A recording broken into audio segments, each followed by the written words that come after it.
ஏன் சோகதைகள் அந்த பாட்டில் பார்த்தா முன்னால் எல்லாம் அழுதுட்டு இருக்கிற பாட்டியெல்லாம் இருக்காங்களே, எல்லாமே ஒரிஜினலாக அந்த ஊருக்காரங்க. கூப்பிட்டு என்ன பண்ணும் பாக்கியம் அப்படின்னா, ஒன்றும் இல்லை, கொஞ்சம் கொஞ்சம் கொஞ்சம் அப்படியே அழுதுட்டு உட்காந்துருக்குன்னு நீங்கள் முன்னால் அப்படின்னா, எதுக்கு அழுகிறதுன்னு, எப்படி அழுகிறதுன்னு கேட்டால், ஒன்றும் இல்லைங்க, கண்ணில் போட்டோம்னா எரிச்சலாக அதுலேயே வந்து அழுதுட்டு உட்காந்துருங்கன்னு சொல்லி கிளிசரின் கொஞ்சம் குடியா எல்லாத்துக்குன்னா, ஐயோ அது என்னத்தை போட்டது இவ்வளோ தூரம் எரியுதுன்னா, பேசாமல் உட்காந்து அப்படியே பாருங்கள் நாங்கள் பாட்டு பாடுவோம் அப்படின்னு சொல்லிட்டு. ஃபார் இன்ஸ்டன்ஸ் பேட்டக்காளி ஒரு ஜல்லிக்கட்டு பேக்ட்ராப்பாக வச்ச ஒரு சீரீஸ், அது நீங்கள் எல்லாரும் பார்த்துருப்பீங்க. அது டைரக்ட் பண்ணதும் ஒரு டெபியூட்டன்ட் டைரக்டர் தான். ஸோ அதே மாதிரி ரத்த சாட்சி, அதுக்கப்புறம் உடன்பால், இந்த மாதிரி நிறைய வித்தியாசமான கதைகளை நாங்கள் கொடுத்துருக்கோம். வந்து உட்காந்தாங்க, ஷோ படம் போட்டோம், படம் ஆரம்பிச்சது. ஃபஸ்ட்டு 10 நிமிஷம் எனக்கு வேர்த்து ஊற்றுது, இந்த பக்கமும் அந்த பக்கமும். ஏதோ இது ஏன் படம் அப்படின்ற அந்த உணர்வுக்குள்ளே என்னை தள்ளி விட்டார் இந்த ராஜ்குமார். சரிங்களா, இந்த பிரசவ வழியில் இருக்க மாதிரி இந்த ப்ரிவியூ ஷோ போட்டுட்டு வெளியே உட்காந்துருக்க ஒரு ப்ரொடியூசருக்கு இருக்கிற பெயின் தான் இன்னைக்கு எனக்கு இருந்துச்சு இவங்க பக்கத்தில் உட்காந்துக்கிட்டு. உதவி இயக்குனரால் காப்பாற்றப்பட்ட இயக்குனருங்கிறதே நான் பெருமையாக சொல்லிக்குவேன். அதில் எனக்கு எந்த விதமான தயக்கமும் இல்லை. ரொம்ப நன்றி பிரபு.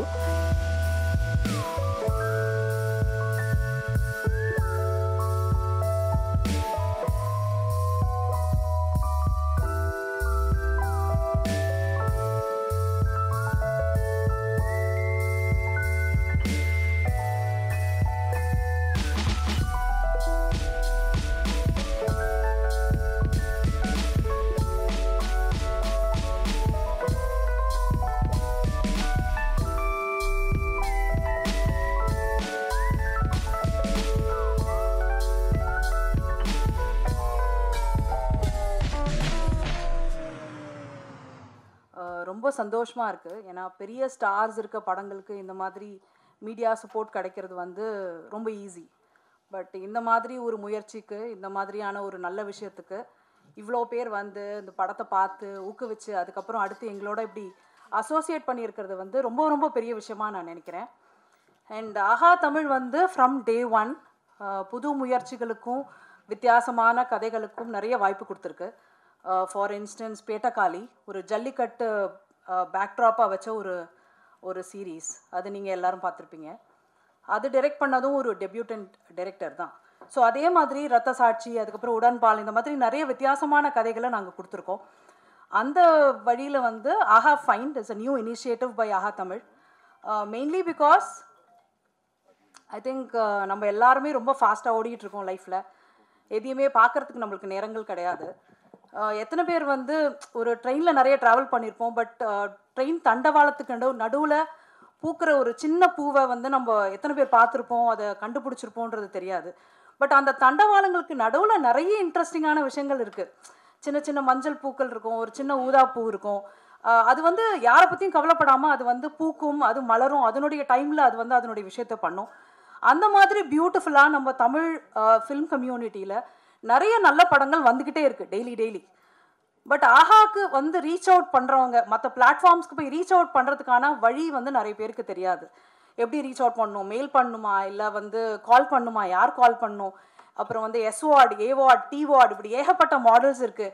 இதில் நம்மளோட படம் எந்த மாடலில் போகும், இந்த மாதிரி நிறைய விஷயங்கள்ல என்ன ஆயிடுதுன்னா, ரொம்ப நல்ல படங்கள் வந்து யாருக்குமே தெரியாமல் அப்படியே வந்து தங்கி போயிடுது. ஸோ அப்படி இருக்கக்கூடாதுன்றதுக்காக ஆரம்பித்த ஒரு குட்டி இனிஷியேட்டிவ் தான் இது. அதுலேயும் எஸ்பெஷலி வந்து ப்ரொடியூசர் பசார் ஃபர்ஸ்ட் டைம் எங்களுக்கு இந்த படத்தை கொண்டு வந்து காட்டின உடனேயே எங்களுக்கு ரொம்ப பிடிச்சி போனதுக்கு காரணம், பயோஸ்கோப் ராஜ்குமார் எடுத்த இந்த படம் வந்து ஒரு ஒரு புது ஐடியா அப்படிங்கிறத தாண்டி ஒரு ஃபேமிலியாக பார்க்கும்பொழுது, ஒரு படம் எடுக்கப்பட்ட விதம், அதனுடைய ஸ்க்ரீன் பிளே, இது எல்லாத்தையும் விட்டுட்டு பார்த்தாலுமே ஒரு தாத்தா பாட்டி வந்து நிறைய குழந்தைங்களுக்கு, பேர குழந்தைங்களுக்கு கதைகள் சொல்லி நம்ம கேட்டிருப்போம். பட் இந்த விஷயத்தில் வந்து அது கொஞ்சம் அப்படியே உள்டா. என்னன்னா, இவர் சொன்ன ஒரு பேரண்ட் சொன்ன கதையை வந்து அவங்க தாத்தாவும் பாட்டியும் அவங்க ஃபேமிலியும் அவ்வளோ சீரியஸாக எடுத்துக்கிட்டு, சும்மா பையன் ஏதோ படம் எடுக்கணும்னு நினைக்கிறான், ஏதோ ஒரு கிராமத்தில் ஏதோ ஒரு இதில் ஒரு படம் எடுக்கணும்னு நினைக்கிறான், இவங்ககிட்ட போய் வேற வேலையை பாரு அப்படின்னு சொல்லாமல் அவன் கூட சேர்ந்து எல்லா ஹர்டில்ஸ், எல்லா விதமான டர்புலன்சஸ்லேயும் அவங்க தொடர்ந்து முயற்சி பண்ணி அப்படி ஒரு நல்ல படத்தை எடுத்திருக்காங்க. அது இந்த அளவுக்கு வந்திருக்கு. ஸோ அதில் ஆஹா ஃபைண்ட் ஃபஸ்ட்டு படமாக எடுக்கிறதுல நாங்கள் ரொம்ப ரொம்ப பெருமைப்படுறோம். And apart from that, producer பசார், ஜிகே அண்ட் விஜய் அவங்க வந்து இந்த படத்தை கொடுக்கும் போதே என்ன சொன்னாங்கன்னா, இந்த படம் வந்து எவ்வளோ தூரம் ரீச் அவுட் ஆகணுமோ அவ்வளோ தூரத்துக்கு ரீச் அவுட் ஆகணும், அதுக்கு நம்ம என்னெல்லாம் செய்யணுமோ பண்ணணும் அப்படின்னு சொன்னாங்க. அதுவும் எங்களுக்கு ரொம்ப சந்தோஷமான விஷயம். இது எல்லாத்தோட ரொம்ப ரொம்ப ஸ்பெஷலான ஒரு விஷயம் என்னென்னா, பாக்கியராஜ் சார் அவர்கள் இங்கே இருக்கிறது. ஏன்னா அவர் வந்து இப்போ வரைக்கும் நான் அவர்கிட்டயும் சொல்லிட்டு இருந்தேன், ஸ்க்ரீன் பிளேக்கு பைபிள் அப்படின்னு இப்போ வரைக்கும் நம்ம எல்லாரும் யோசிக்கலன்னா அவரோட படங்களை எடுத்து பார்த்தா போதும். அவ்வளோ புதுமைகள் வந்து அதில் அவர் பண்ணியிருக்காரு. இன்ஃபேக்ட் அந்த கான்டெக்ட்ல ஒன்று சொல்லணும்னா, அவரோட ஃபர்ஸ்ட் படம் சுவரில்லாத சித்திரங்கள், அந்த படத்தில் இருக்கிற மாதிரி இல்லாமல் சித்திரங்களுக்கு இனிமேல் நிறைய ஒரு சுவராக இருந்து Aha find will give more and more movies to the global audience. And I am so glad that we are doing this today and I wish you great this thing, because இது வந்து எங்களுடைய கேம்பெயின் அப்படின்னு சொல்கிறத விட I think it's an extension which has come from your end. இப்போ Cheran sir ஆகட்டும், அதுக்கப்புறம் மிஷ்கின் ஆகட்டும், அப்புறம் வந்து எல்லாருமே இப்போ வந்து சத்யராஜ் சார் அவர்கள் அதில் நடிச்சு கொடுத்துருக்காங்க. இந்த மாதிரி அவங்க ஆல்ரெடி ஸ்டார்ட் பண்ண ஒரு விஷயத்தினுடைய ஒரு எக்ஸ்டென்ஷனாக we are doing this. And இது வந்து எங்களுடைய பொறுப்போ இல்லை ஒரு ஆஹாவுடைய பொறுப்புன்றதை விட உங்கள் எல்லாரோடையும் பொறுப்பும் கூட தான். ஏன்னா ஒரு நல்ல படத்தை நீங்கள் எங்கேயாவது பார்த்தீங்கனாலோ இல்லை யாராவது ஒரு ஃப்ரெண்டு இதில் எத்தனை பேர் வந்து இதில் நிறைய பேர் நிச்சயமாக ஃபில்ம் மேக்கர்ஸாக இருப்பீங்க, ரைட்டர்ஸாக இருப்பீங்க. ஸோ இப்படி எல்லாருக்குமான ஒரு விதையாக தான் இது ஆரம்பிச்சிருக்கோம். ஸோ நீங்கள் இன்கேஸ் ஏதாவது பார்த்தாலுமே நீங்கள் ஒரு ஃப்ரெண்டை மீட் பண்ணுறீங்க, அவர்கிட்ட ஒரு நல்ல படம் இருக்குது அப்படின்னு நினச்சாலும் அதையுமே you can bring it to us and we will definitely put it on our platform. Thank you so much for being here and I wish the entire team a great success. Thank you. எல்லாருக்கும் வணக்கம். Members of the press, Thiru Bhagaraj avargal, thank you so much for your presence, and with your kind permission na English la pesren because my Tamil fluency is very limited, but thank you again for being here, sir. Thank you so much, and to the press.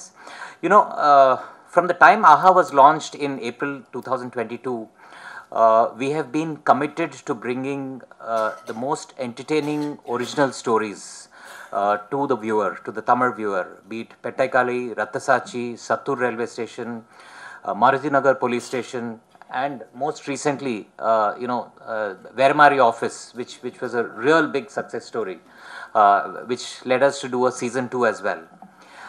So, as an entertainment platform that is truly local, we have taken the next big initiative today in front of all of you to celebrate the vibrant Tamil community. So this is much bigger than a movie. This is much bigger than what we've just heard.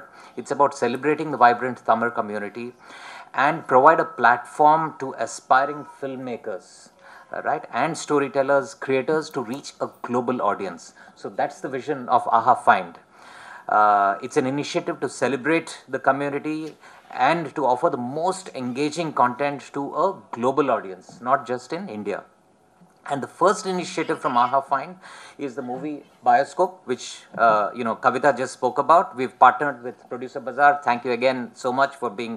They're a renowned marketplace for licensing, specializing in buying and selling of films, and it's been made by the acclaimed filmmaker Thiru Rajkumar avargal.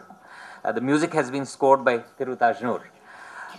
I would also like to thank GK, CEO of Producer Bazaar, and Thiru Vijay, co-founder of Producer Bazaar, for partnering with us, and we really look forward to bringing the Tamil audience across the world some really meaningful and entertaining content. Thank you very much for being part of this, the start of this new journey. Thank you again. Thank you all. Thank you, sir. Firstly, I would like to thank AHA to take this initiative, because getting in medium for the small films is really tough these days, and they are not really looking at money, because everybody knows if they're taking for big films, you'll definitely make more money out of it. But leaving that aside, keeping the business angle aside, they're getting in, taking up the small films, encouraging the new creators. I think these the new creators who are starting up with small way are the people who are leading the next way, the next decade. So giving them a great platform, I think that's the need of the hour currently, because getting theaters are difficult. At least if there's a platform where you can show their creativity, their great storytelling concepts over here, I think great initiative, and thank you for listening us and taking up the Bioscope here, and bringing this big, as you said, as Kavita said, for a big film, getting this much press attention is, I think it's normal, but But for a small film, I think it's a great initiative by AHA. Thank you. இனிய மாலை வணக்கம். ராஜ்குமார் வந்து இந்த ஒரு புது முயற்சியை ஆரம்பிக்கும்போது எப்படி ஆரம்பிக்கிறது, என்ன பண்ணலாம் அப்படிங்கும்போது நாங்களாம் தான் ஒரு ஐடியா கொடுத்தோம். ஒரு க்ரௌட் ஃபண்டிங் அப்படிங்கிற ஒரு கான்செப்டை க்ரியேட் பண்ணி நிறைய படங்களை எடுக்கலாம் அப்படிங்கிற ஒரு முயற்சியில் நான் யூஎஸில் இருக்கேன். சியாட்டல் தமிழ் சங்கத்துடைய எக்ஸ் பிரசிடெண்ட் ராஜ்குமார் எனக்கு தெரியும். அவர் வந்து இருந்தார், நிறைய எல்லாம் ஒரு பழக்கம் இருந்தது. சரி, அவருடைய முயற்சிக்கு நாம் வந்து ஒரு சின்ன ஒரு உதவியாக இருக்க முடியுமே அப்படிங்கிறதுனால ஒரு க்ரௌட் ஃபண்டிங் மாதிரி நாங்கள் ஆரம்பித்து இந்த படத்தை ஆரம்பித்தோம்.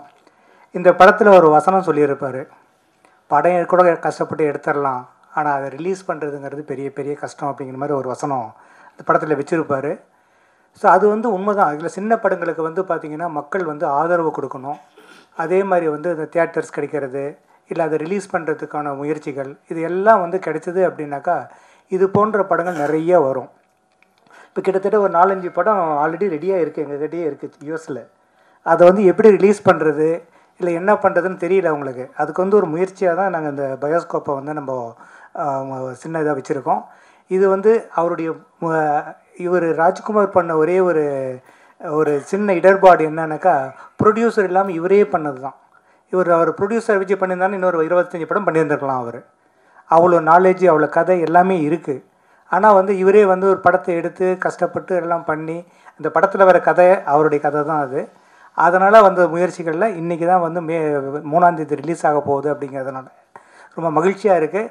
நீங்கள் எல்லாம் சப்போர்ட் பண்ணுங்கள். எல்லா பத்திரிகையாளர்கள், நண்பர்கள், யூடியூப் சேனல்ஸோடைய உரிமையாளர்கள் இல்லை எல்லாமே இருக்கிறீங்க. இதை எல்லாமே கொண்டு போய் மக்கள்கிட்ட சேர்த்து ஒரு நல்ல ஆதரவு கொடுத்து அவரை ஊக்குவிக்குமாறு கேட்டுக்கொள்கிறேன். நன்றி. படம் நல்ல வாய்ப்பும் நல்ல ஒரு சக்ஸஸாக வர்றதுக்கு என்னுடைய வாழ்த்துக்கள். நன்றி.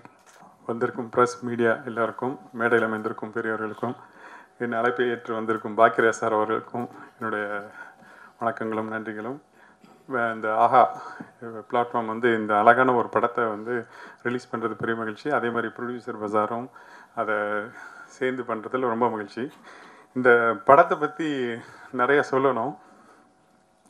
இது ஒரு கொஞ்ச நாளாக நாங்கள் பண்ணிகிட்டு இருந்த ஒரு விஷயம். கொஞ்ச நாள் ஆயிடுச்சு முடிச்சு. அதில் நிறைய மாற்றங்கள், நிறைய ஒரு விஷயங்கள். இந்த உண்மையாகவே இந்த படத்துக்கு மியூசிக் பண்ணுறது வந்து ரொம்ப டஃப்பாக இருந்தது எனக்கு. எந்த ஜேனரில் போகிறதுன்ட்டு ரொம்ப யோசனையாக இருந்தது. ஒரு லவ் இல்லை இந்த மாதிரி ஏதாவது இருந்ததுன்னா ஈஸியாக பண்ணிடலாம். பட்டு இந்த இதுக்கு பண்ணுறதுக்கு எந்த இதுவுமே இப்படி பண்ணால் அது மிகையாக இருக்குது இல்லை குறைவாக இருக்குது, இந்த மாதிரி அந்த விதத்தில் ரொம்ப டஃப்பாக இருந்து இப்போ நீங்கள் பார்த்தது தான் கடைசியாக வந்த அவுட்புட். ஸோ ராஜ்குமார் சாரை பற்றி நிறையா சொல்லணும். அதாவது ஒரு புது விஷயத்துக்கு வந்து நானும் நிறைய விஷயங்கள் யோசிச்சுட்டு இருப்பேன், எப்படி பண்ணணும் என்ன பண்ணணுன்ட்டுன்னு. அவர் சொல்கிற ஒவ்வொரு விஷயமுமே என்னை வந்து இது முடிக்கும் பார்க்காத விஷயமாக தான் நான் அவரோட விஷயங்கள் எல்லாம் பார்த்தேன். ஸோ இந்த படம் வந்த உடனே முதல்ல பார்க்கும்போது இந்த நிறைய இடத்துல என்னை அறியாமையே கண்ணீர் தண்ணி வந்துருச்சு. அந்த மாதிரி அந்த 2-3 இடத்துல நீங்கள் பார்த்துருப்பீங்க. அதேமாதிரி காமெடியும் சரி, நிறையா சீன் எடுத்துட்டார் இப்போ இந்த ட்ரிம் பண்ணதில். இன்னும் ரொம்ப அழகாக வந்திருந்தது. ஸோ உங்களுடைய சப்போர்ட் எல்லாம் இது கொடுத்து ஒரு கரெக்டாக வரணும்னு நம்புகிறேன். Thank you very much. Next up, I'd like to call upon the CEO and producer of Producer Bazaar, Mr. G.K. Tirunavukar அவர்கள். எல்லாருக்கும் வணக்கம். ரொம்ப அருமையான ஒரு மாலை வேலையாக தான் அதை நான் பார்க்குறேன். ஸோ எல்லாருக்கும் வந்து ப்ரொடியூசர் பஜார்னு சொல்கிறாங்க அப்படின்னா என்ன அப்படின்றதே ஃபஸ்ட்டு ஒரு கேள்வியாக இருக்கும்னு நினைக்கிறேன். ஃபஸ்ட்டு ஒரு 1 மினிட்டை டக்குன்னு நாங்கள் என்ன பண்ணுறோன்றதை சொல்லிடுறோம். ஸோ இது வந்து ஒரு திரைப்படங்களுக்கான திரைப்பட வர்த்தக எப்படி வந்து ஒரு மூவியை வந்து சேல்ஸ் பண்ணுறதுக்கான ஒரு பிளாட்ஃபார்ம், ஒரு online market place for movie rights sales and acquiring அப்படின்றதுக்கான ஒரு பிளாட்ஃபார்ம். இது ஒரு 2 இயர்ஸாக நாங்கள் இதை பில்ட் பண்ணிகிட்ருக்கோம். அண்டு அது பற்றின ஒரு டிஸ்கஷன் தனியாக, அது என்ன பண்ணுறோம் ஏது பண்ணுறோன்றதெல்லாம் டீட்டெயிலாக சொல்கிறேன். ஸோ ராஜ்குமார் வந்து எனக்கு இயக்குனர் குழந்தை வேலப்பன் மூலமாக எங்ககிட்ட வந்துட்டு இந்த படத்தை வந்து என்கிட்ட காமிச்சார். அண்டு நண்பன் குழந்தையும் வந்து இந்த படம் நீ கண்டிப்பாக பார்க்கணும் அப்படின்னாரு. இந்த படம் பார்த்த உடனே டிஸ்டர்ப் பண்ணிச்சு இந்த படம். ஏன்னா வந்து என்னோடய பேக்ரவுண்டும் வந்து நானும் ஒரு படம் பண்ணியிருக்கேன். அண்ட் படம் ப்ரொடியூஸ் பண்ணியிருக்கேன், ஃபெயிலியர்ஸ் பார்த்தாச்சு, சக்ஸஸும் பார்த்துருக்கேன் அப்படின்னும் போது அதோட பெயின் பாயிண்ட் என்னன்னு எனக்கு நல்லா உணர முடிஞ்சது. அது என்னோட ரிலேட் ஆகிட்டேன் நான் பயங்கரமாக அந்த படத்தோட. அண்டு சில காரணங்களால் அப்போ என்னால் அதை தொடர முடியல, ரிலீஸ் பண்ண முடியலன்னு சொல்லிட்டோம். அண்ட் நாங்களும் மற்ற வேலைகளுக்குள்ளெல்லாம் போயிட்டோம். அப்புறம் சுற்றி அந்த ஜேர்னி வந்து எங்ககிட்டே மறுபடியும் வந்துச்சு. சரி, ஓகே, நம்ம இந்த ஜேர்னியை வந்து எப்படின்னா ஒரு இடத்துல இதுக்கான ஒரு விஷயம் நடந்தால் நல்லாயிருக்கும் அப்படின்னு சொல்லி யோசிச்சுட்டு இருந்தோம். இன்ஃபேக்ட் நான் அவர்கிட்ட சொல்லிட்டேன், இல்லை ராஜ்குமார் நீங்கள் வெளியே வேறு ஆப்பர்ச்சுனிட்டிஸ்லாம் பாருங்கள் அப்படின்னு சொல்லியிருந்தேன். அப்பயும் என்னால் முடிஞ்ச சப்போர்ட்டும் அவருக்கு பண்ணிட்டு தான் இருந்தேன் பேக் எண்டில். பட் ஒரு பாயிண்டில் வந்து என்ன நடந்துச்சுன்னா, சரி ஓகே இந்த படம் வந்து வந்துருச்சு, நம்ம எதனா ஒரு கனெக்டில் இந்த படத்தை வந்து கண்டிப்பாக வெளியே கொண்டு வரணும் அப்படின்னு யோசிச்சுட்டு இருக்கும்போது நிஜமாக ஒரு மேஜிக்கல் மொமெண்ட்டுன்னு சொல்லுவேன் இந்த வருஷம் எங்களுக்கு 2024. ஸோ கவிதா அவங்கள நான் மீட் பண்ணேன். ஸோ அவங்கள மீட் பண்ண உடனே இதில் என்னென்னா, யாருமே இப்படி ஒரு ரிஸ்க் எடுக்க மாட்டாங்க. ஆனால் சத்தியமாக நான் அந்த ரிஸ்க் எடுத்தேன் அவங்கக்கிட்ட. நீங்கள் ஒரு படம் பார்க்கணும், இந்த படத்தை நீங்கள் வாங்கணும்னு அவசியம் கிடையாது, இந்த நீங்கள் இந்த படத்தை வந்து கண்டிப்பாக எடுத்துக்கணும்னு நான் எதிர்பார்க்கல. நீங்கள் இந்த படத்தை பார்த்து நேர்மையாக நீங்கள் திட்டினா கூட நான் வாங்கிக்கிறேன், ஆனால் ஒரு 2 மணி நேரம் எனக்காக நீங்கள் ஒதுக்குங்க அப்படின்னு. சரி பார்க்கலாம் அப்படின்னாங்க ஃபஸ்ட்டு. அதுக்கப்புறம் ஒரு வாரம் ஆச்சு, திரும்ப ஃபாலோ பண்ணேன். சரி அதுக்கப்புறம் சரி நான் வரேன் அப்படின்னாங்க. ஓகேங்க அப்படின்னு சொன்னோம், பேசி முடித்தோம். அதுக்கப்புறம் என்ன படம் அப்படின்னாங்க. இல்லை அது மட்டும் கேட்காதீங்க அப்படின்னு. அப்புறம் அவங்க என்ன பண்ணாங்க, சரி இல்லைங்க நீங்கள் பேசாமல் விமியோ லிங்க் அனுப்பிடுங்களா பார்த்துடலான்னாங்க. அது அவங்க ராஜ்குமார் இருக்கார் பார்த்தீங்கன்னா, நீங்கள் சொத்தை எழுதி கொடுக்க சொன்னால் கூட எழுதி கொடுத்துருவாரு. அந்த விமியோ லிங்க்கு கேட்டு அவர்கிட்ட வாங்குறதுக்குள்ளே நாங்கள் செத்துருவோம். அது தரமாட்டார். சார் படம் சார் தேட்டரில் வந்து பார்க்கணும் சார், அப்போ தான் சார் அந்த ஃபீல் பயங்கரமாக இருக்கும், ப்ளீஸ் சார் அப்படின்னுவார். அப்புறம் இல்லைங்க நீங்கள் தேட்டரில் வந்து பார்த்தா தான் நல்லாயிருக்கும் அப்படின்னு சொல்லி அவங்கள கன்வின்ஸ் பண்ணி, அதுக்கப்புறம் நாளைக்கு ஷோனா இன்றைக்கி சாயந்தரம் கேட்குறாங்க, என்ன படம்னாச்சு சொல்லுங்கள், நான் டீமுக்கு சொல்லணும், என்னை ஏன் இப்படி படுத்துறீங்க அப்படின்னாங்க. இல்லை ப்ளீஸ் நம்பி வாங்க, கண்டிப்பாக இந்த படம் வந்து உங்களை சாட்டிஸ்ஃபை பண்ணும், ஒரு 2 hours அப்படின்னு. படம் பேர் கூட சொல்ல மாட்டிங்களா அப்படின்னாங்க. இல்லைங்க அப்படின்னு. அப்புறம் விஜய் வேறு என் கோஃபவுண்ட் பார்ட்னர் வேறு திட்டுறாரு, உனக்கு வேறு வேலையே இல்லையா, ஏன் இந்த மாதிரி ரிஸ்க் எடுக்கிற? ஏன்னா இங்கே இருக்கிற பையர்ஸில் சென்சிபிளான பையர்ஸ் அவங்க தான். நம்ம அடுத்தடுத்து அவங்க கூட நிறைய பிஸ்னஸ்லாம் பண்ணணும், வந்து அவங்களுக்கு பிடிக்காமல் போயிடுச்சுன்னா நமக்கு ரிலேஷன்ஷிப்பே கட் ஆகிடும், நீ ஏன் அந்த மாதிரி பண்ணுற அப்படின்னு இவர் ஹைதராபாத்லேருந்து என்ன திட்டிகிட்டு இருந்தார்.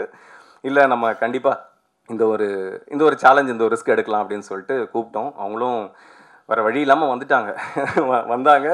வந்து உட்காந்தாங்க. ஷோ படம் போட்டோம், படம் ஆரம்பிச்சது. ஃபஸ்ட்டு 10 நிமிஷம் எனக்கு வேர்த்து ஊற்றுது, இந்த பக்கமும் அந்த பக்கமும். ஏதோ இது என் படம் அப்படின்ற அந்த உணர்வுக்குள்ளே என்னை தள்ளி விட்டார் இந்த ராஜ்குமார்.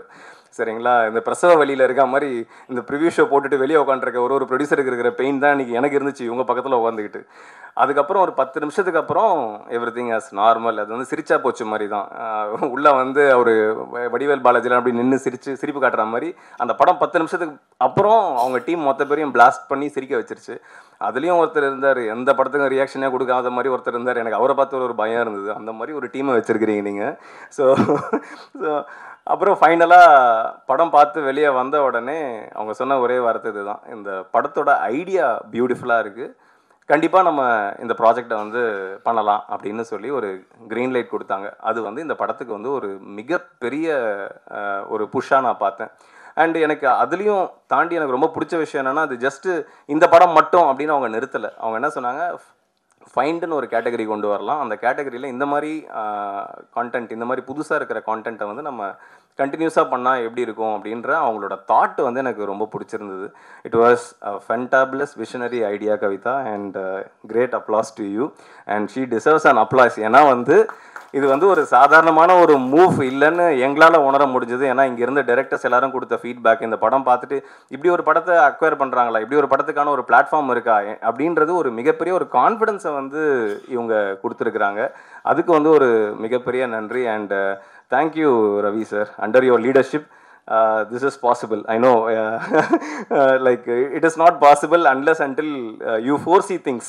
ஸோ அந்த ஒரு விஷயத்த நீங்கள் பண்ணதுக்கு லைக் நான் மட்டும் இல்லை, என்டையர் கிரியேட்டர் கம்யூனிட்டியே வந்து they will definitely give you a big thanks for you for building up this type of a platform for creators. Thanks for that. And இந்த ஜேர்னியில் வந்து எனக்கு இன்னொரு பெரிய பயம் என்னென்னா, ராஜ்குமார் கிட்ட நான் இன்றைக்கி ஸ்டேஜுக்கு வரத்துக்கு முன்னாடி இப்படி இந்த சைடு இப்படி நடந்து வரும்போது எனக்கு தோணுச்சு, எல்லோரும் இந்த படத்தை பார்த்துட்டீங்க இல்லைங்களா, ராஜ்குமார் ஒரு அன்பான வேண்டுகோள், தயவு செஞ்சு பயோஸ்கோப் 2 எடுக்கிறேன்னு சொல்லிடாதீங்க சரிங்களா. இந்த படத்தை எப்படி ரிலீஸ் பண்ணோன்னு ஒரு கண்டென்ட்டை மட்டும் பண்ணிடாதீங்க. அப்படி ஒரு கண்டென்ட் பண்ணீங்கன்னா அந்த கண்டென்ட்ல ரவி சாருக்கும் நீங்கள் ஒரு ரோல் கொடுக்குற மாதிரி ஆகிடும், கவிதாவுக்கு ஒரு ரோல் கொடுக்குற மாதிரி ஆகிடும், எனக்கு ஒரு ரோல் கொடுக்கணும், அவருக்கு ஒரு ரோல் கொடுக்கணும். ஸோ நம்ம நிக்கில் முருகன் சாருக்கும் நீங்கள் ஒரு ரோல் கொடுக்குற மாதிரி ஆகிடும். எல்லாரையும் நீங்கள் ஒரு பர்ஃபார்மன்ஸ் பண்ணி இந்த படத்தை நான் எப்படி வியாபாரத்துக்கு எடுத்துகிட்டு வந்தேன்னு ஒரு படத்தை மட்டும் தயவு செஞ்சு பண்ணிடாதீங்க. போதும்.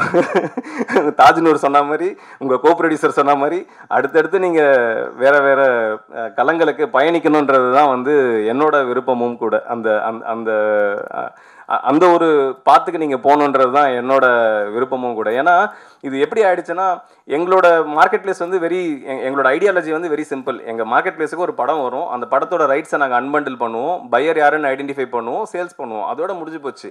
ஆனால் இவரோட படம் வந்த உடனே என்ன ஆச்சுன்னா, இது கிட்டத்தட்ட எங்கள் படம் மாதிரி கன்வெர்ட் ஆன உடனே எங்கள் டீமில் ஒரு 4 பேர் இருக்காங்க. அதில் ஃபஸ்ட்டு வந்து என்னோட பார்ட்னர், அவர் ஹைதராபாத்தில் எப்படின்னா they run chain of theatres அங்கே ரன் பண்ணிட்டு இருக்காங்க. அவங்களோட விஷன்லாம் பார்த்தீங்கன்னா அல்லு அரவிந்த், மகேஷ் பாபு அந்த மாதிரி தாட்டில் இருந்துட்டு இந்த படத்தை நான் அவர்கிட்ட அனுப்பி இது மாதிரி ஒன்று பண்ணலாமான்னு கேட்டால் என்ன ரியாக்ஷன் வரும்னு யோசிச்சு பாருங்கள் என் நிலமையை. ஃபஸ்ட்டு நான் அவரை சமாளிக்கணும். அவரை சமாளித்ததுக்கப்புறமா அடுத்து என்னோட மிகப்பெரிய பிரச்சனை வந்து என்னோட சிஎஃப்ஓ பிரபு. சரிங்களா, அவர் என்ன பண்ணுவாருன்னா எல்லாம் கேட்பார், எல்லாம் கேட்டு எவ்வளோ காசு வரும் அப்படின்னுவார். இதுக்கு எனக்கு என்ன பதில் சொல்கிறதுன்னு எனக்கு தெரியாது. நான் வர இல்லை பிரபு இது ஒரு புது இனிஷியேட்டிவ் அப்படின்னு அப்படியே டென்ஷனாகி திரும்புவார். இந்த பக்கமாக திரும்பி இந்த புது இனிஷியேட்டிவ் பண்ணுற வேலைலாம் வச்சுக்காத, ஒழுங்காக இருக்கிற வேலையை செய்கிறதுக்கே எங்கள் ஆள் இல்லை, நீ எதுக்கு இந்த வேலையை செய்கிற அப்படின்னு அடுத்த டென்ஷன். அவரை நான் சமாளிக்கணும். அப்புறம் அப்படி இப்படின்னு பேசி இல்லை பிரபு அப்படின்னு சரி ஓகே ஏதோ பண்ணுங்க ஆனால் வந்து பார்த்துக்கோங்க அப்படின்னு சொல்லிட்டு அவர் ஒரு பக்கம் அவரை சமாளிக்கணும். அவரை சமாளித்ததுக்கப்புறமா இந்த பக்கம் திருமணம்னு வச்சுக்கோங்களேன், எங்கள் ஆப்ரேஷன்ஸில் வெற்றின்னு ஒருத்தர் இருக்கார், அவர் அதுக்கு மேலே. சரிங்களா, எனக்கு வந்து அவரோட ஒரே வேலை என்னன்னா நான் வேலை செய்யாமல் பார்த்துக்கிறது. அந்த வடிவேல் ஒரு படத்தில் சொல்லுவாங்க தெரியுமா, நீ எதனா வேலை செஞ்சால் டெட் பாடி நீ தான், அந்த மாதிரி என்னை வேலை செய்யாமல் பார்த்துக்கிறது தான் அவரோட வேலை. இதை தாண்டி என் டீமில் ஆன்போர்டிங்கில் சுப்ரியான்னு ஒருத்தவங்க இருக்காங்க. அவங்க என்ன லூசுன்னே நினச்சிட்டாங்க. அதாவது எதனா ஒரு படம் வருதுன்னு வச்சுக்கோங்களேன், அதாவது சினிமா சம்மந்தமாக ஒரு கண்டென்ட் வருது, சினிமா மேக்கிங் பற்றி ஒரு படம் வருதுன்னா அவங்க குடுகுடுன்னு ஓடியாந்து, சார் சினிமா மேக்கிங் பற்றி ஒரு படம் இருக்குது சார், நீங்கள் பாரு இது எதுக்கு நீ என்கிட்ட சொல்கிற அப்படின்னு நான் கேட்டேன். இல்லை சார் உங்களுக்கு தான் அந்த மாதிரி படம்லாம் பிடிக்கும்ல அப்படின்னு. அது எப்படி அப்படின்னு, அதான் சார் பயோஸ்கோப் நீங்கள் ரொம்ப நாளாக ட்ரை பண்ணிருக்கீங்களா அப்படின்னு அவங்க ஒரு முடிவு பண்ணிட்டாங்க. இதை தாண்டி எங்கள் டீமில் அருண் ஒருத்தர் இருக்கார். அவர் வந்து என்னென்னா சேல்ஸு செல்லிங்கு இதெல்லாம் அவர் தான் பார்த்துக்கிறாரு. அவர்கிட்ட இருக்கிற பிரச்சனை என்னென்னா அவரும் லைசன்ஸ் பண்ணுறது எல்லாமே பெரிய படம். சரிங்களா, சின்ன படம்னாலே அப்படியே அவன் ரியாக்ஷனை பார்க்கவே எனக்கு பயமாக இருக்கும். ஸோ அவங்ககிட்ட சொல்லிடுப்பா இது மாதிரி ஒரு கண்டென்ட்டுப்பா அப்படின்னா இப்படி தான் இந்த மாதிரி ஒரு செட்டப். எல்லாருமே வந்து என்னென்னா it's all love and care. இது எப்படின்னா வந்து பத்திரமான ஒரு ரூட்டுக்கு எடுத்துகிட்டு போகணுன்றதான் அவங்களோட ஆசை. பட் இந்த பயோஸ்கோப்புன்ற படம் வந்து இவங்க எல்லாரையுமே கன்வின்ஸ் பண்ணிச்சுன்றது தான் வந்து மிகப்பெரிய சாதனையாக நான் பார்க்குறேன். ஏன்னா இவ்வளோ பேரை தாண்டி இந்த இடத்துக்கு வந்து நாங்கள் எல்லாரும் வந்து நிப்பாட்டியிருக்கோம் இந்த படத்தை. அண்டு இதுக்கப்புறமா இது உங்கள் கையில், நீங்கள் தான் வந்து இதை பிகரான ஆடியன்ஸ், லார்ஜரான ஆடியன்ஸுக்கு கொண்டு போனோம். இன்ஃபேக்ட் இந்த படம் ஆரம்பிக்கும் போது உண்மையாக சொல்கிறாங்க, நாங்கள் வந்து ஒரு 10 தேட்டரில் ரிலீஸ் பண்ணலான்றது தான் எங்களோட டார்கெட்டாக இருந்துச்சு. ஆனால் இந்த படத்தோட டீசரும் ட்ரெய்லரும் கொடுத்த நம்பிக்கை அண்ட் இது வரைக்கும் வந்து படம் பார்த்து கொடுத்த ஃபீட்பேக்ஸில் இருந்து இந்த படம் இன்றைக்கி வந்து கிட்டத்தட்ட 75 தேட்டர்கள் வரைக்கும் எங்களுக்கு வந்து சப்போர்ட் வந்திருக்கு. நீங்கள் இதை அடுத்த லெவலுக்கு கொண்டு போவீங்க. எப்படி வந்து லப்பர் பந்து வந்து சிம்பிளாக வந்து சூப்பரான ஒரு இடத்துக்கு போய் லேண்ட் ஆச்சோ அதே மாதிரி இந்த படம் ஜனவரி 3ஆம் தேதி தியேட்டரில் 75 தியேட்டரை தாண்டி இன்னும் அடிஷ்னலாக இந்த படத்தை கொண்டு போய் சேர்க்க வேண்டிய ஒரு ரெஸ்பான்சிபிலிட்டி எல்லாருக்குமே இருக்குன்னு நான் நம்புகிறேன். இந்த ஜேர்னியில் நீங்களும் எங்கள் கூட வரணுன்றது தான் என்னோட விருப்பமும் ஆசையும். அண்டு இதெல்லாம் தாண்டி கவிதா சொன்ன மாதிரி இந்த இடத்துல வந்து பாக்யராஜ் சார் வந்திருக்கிறது வந்து எனக்கு ஒரு மிகப்பெரிய ஒரு ஆசீர்வாதமாக நான் பார்க்குறேன். எனக்கு ஒரு பெரிய பிளஸ்ஸிங்காக நான் பார்க்குறேன். ஏன்னா நான் இதுக்கு முன்னாடி குரங்கு பெடல்னு ஒரு படம் ப்ராஜெக்ட் வந்து ஃபஸ்ட் இனிஷியேட் பண்ணது நான் தான். அதோட டிசைனை வந்து நான் பாக்யராஜ் சார்கிட்ட காமிச்சேன். என்னது இது அப்படின்னாரு. அதான் சார் நம்ம சின்ன வயசில் சைக்கிள் உள்ள கால் விட்டு ஓட்டுவோமே சார், அதுதான் சார் நான் டைட்டிலாக வச்சுருக்கிறேன் அப்படின்னு. அந்த டிசைன் இப்படி பார்த்துட்டு அவர் சொன்ன ஃபீட்பேக் வந்து என்னென்னா, டிசைன் நல்லா இருக்குது ஆனால் எங்கே நீ சொன்ன விஷயம் அதில் இல்லையே அப்படின்னாரு. எனக்கு புரியலை முதல்ல, சார் என்ன சொன்னார் அப்படின்ட்டு. அப்புறம் அந்த டிசைனில் வந்து என்ன குரங்கு பெடல் காலை உள்ளே விட்டு சைக்கிளை ஓட்டுவோன்னு சொல்கிற, ஆனால் அதில் வெறும் சைக்கிளை மட்டும் போட்டு வச்சுருக்கிற, கால் எங்கே அப்படின்னாரு. தான் கடைசியில் மண்டையில் இருக்க கொண்டையை வெட்டலைன்ற மாதிரி ஒரு கரெக்ஷன் எங்களுக்கு அது ஃபீல் ஆச்சு. எல்லாருக்குமே வந்து அப்படி ஒரு அவர் சார் இன்னைக்கு இந்த ஸ்டேஜில் நாங்கள் எல்லோரும் நிற்கிறோம் அப்படின்னா இந்த ஸ்டேஜுக்கு வந்து ஒன் ஆஃப் த ஒரு ஆணி வேறாக வந்து சார் இருந்திருக்காரு தமிழ் சினிமாவுக்கு. ஸோ ரொம்ப நன்றி சார், நீங்கள் வந்து எங்களோட இருந்து இந்த பயணத்தில் இப்படி ஒரு நிகழ்வை வந்து நீங்கள் துவங்கி வச்சது வந்து எனக்கு மிகப்பெரிய சந்தோஷமும் பெருமையும் இருக்குது. ரொம்ப நன்றி. அண்ட் இறுதியாக ஒரே ஒரு விஷயம் தான் நான் சொல்ல ஆசைப்படுறேன். அதாவது ஆஹா ஃபைண்ட் இது வரைக்கும் எனக்கு தெரிந்த வரை இந்தியாவிலேயே யாருமே இப்படி ஒரு முயற்சி எடுத்ததில்லைன்றதை நான் அடித்து ஆணித்தரமாக சொல்லுவேன். யாருமே இப்படி பண்ணது கிடையாது, எந்த பிளாட்ஃபார்மும் இப்படி பண்ணது கிடையாது. ஏன்னா நாங்கள் வந்து குளோபலாக 150 பிளாட்ஃபார்ம்ஸோட ஒர்க் பண்ணிகிட்டு இருக்கோம், சரிங்களா? சேட்டலைட் நெட்வொர்க்ஸு, பிளாட்ஃபார்ம்ஸு எல்லாரோடவும் பேசிக்கிட்டு இருக்கோம். எல்லாருமே வந்து கேட்குறது எல்லாமே ஸ்டார்காஸ்ட் படங்கள் எங்களுக்கு கொடுங்க அப்படின்னு தான் கேட்டிருக்காங்க. ஃபார் த ஃபர்ஸ்ட் டைம் இந்தியாவிலே முதல் தடவை இப்படி ஒரு இனிஷியேட்டிவ் நடந்திருக்கு. And we are very proud and happy to be part of this. Sir, we promise you, sir, we will not let this down. We will take it for heights.